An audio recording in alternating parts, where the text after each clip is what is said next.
আসছে। আগে এই গাছটা প্রায় ন্যাড়া ছিল, কোনো ফল টল কিছু হতো না সেরকম। উপরের দিকে দেখুন এটা পুরোনো পাতা, আর এটা নতুন কুশি এসছে। এই ডালটা ভালো করে লক্ষ্য করুন, এই ডালগুলো আগে বেঁকানো ছিল। তো এই কুশিয়ার দরুনে কি হবে, এখন নতুন করে এই কুশিতে নতুন করে ফুল ধরবে, ফল ধরবে। তো এই যে এই ডালটা আগে প্রায় 0% জিরো হয়তো ইল দিত বা অনেক কম ইল দিত বা ফলন দিত, সেটাই প্রায় 2 গুণ 3 গুণ 10 গুণ প্রায় আমরা ফলনটা বৃদ্ধি করতে পারি।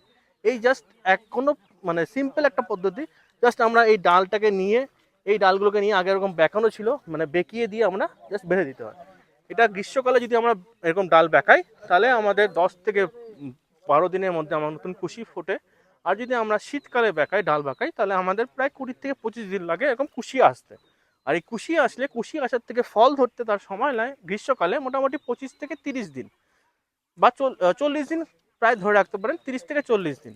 আর যদি সেটা শীতকালে করি, সেটা আমার লাগবে 60 দিন।